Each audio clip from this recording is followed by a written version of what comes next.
Oh yes, I have some great news to you guys. Your Leaf owners, Rapidgate has been fixed. So, what is Rapidgate, by the way?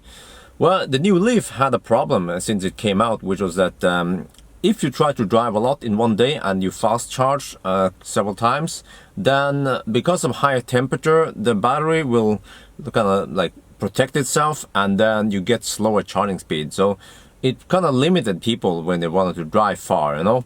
But in the recent test I've done, it shows that the Rapidgate has been fixed. They have silently kind of roll out this fix without telling the customers or even the dealership about this. But I did some tests and I found out that it charges faster than before. So if you look at the graph here, you see that the red line is how it was before. And then the blue line is the new one. So let me explain shortly here. You have the temperature in degrees Celsius, right?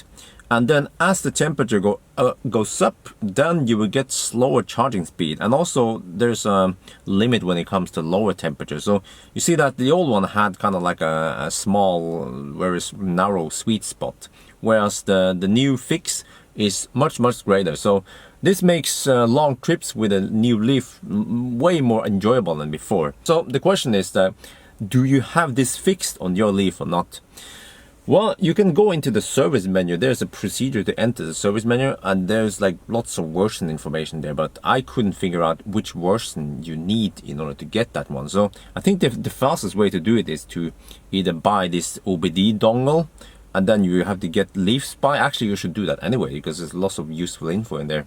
But if you don't care about that, then you can just try to drive a little bit and then fast. Well, actually, you have to drive several hundred kilometers and then fast charge. And then you should see on your maybe your third or fourth fast charging session if you get like a limited charging speed or not. So if your speed is over 35 kilowatt, then it probably means that you don't, you have the new version.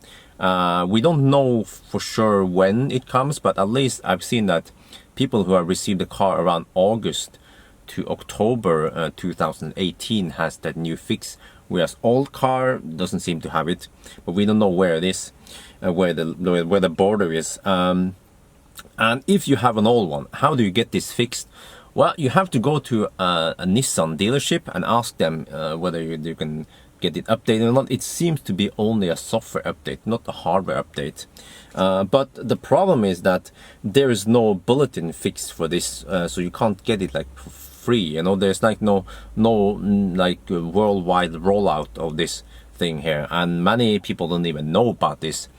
So the thing is that I heard this from the Nissan group, is that each owner have to go to the service center or the dealership, and then they have to apply for this upgrade, and then it's up to Nissan whether they want to upgrade it or not.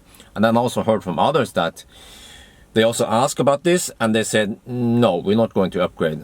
So that is very unfortunate, because this kind of like the whole Rapidgate bug, or what you call it kind of limits some people when they want to take long trips.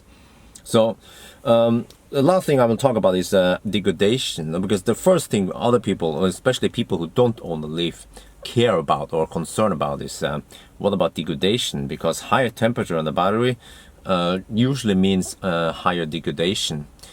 We don't know yet, you know. We don't know if the charging curve before maybe was a little bit too conservative. You know, keep in mind that Tesla, they operate at around 35 to 45, no, actually around 35 to 55 degrees Celsius on the battery. But usually when you're driving, it stays around, you know, 35-40 degrees Celsius even when you fast charge. So lithium batteries, it depends on the chemistry, can withstand some heat. So we don't know how it is with Nissan batteries. So maybe Nissan found out that, hey, you know, we've been too careful in the beginning. We can raise the limit a little bit and it will still be fine. Because after all, you know, Nissan, they will probably not do this. I mean, they did it intentionally.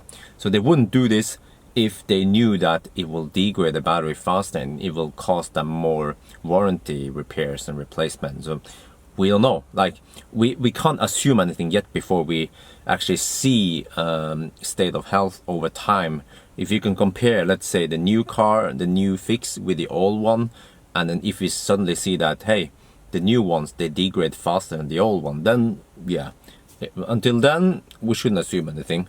And also, frankly, I think most Nissan owners, they don't give a shit about degrading a little bit. They just want to have that fast charging the few times they need to drive far, because I think most Nissan Leaf owners, they didn't buy this car to drive far and fast and long. Yeah.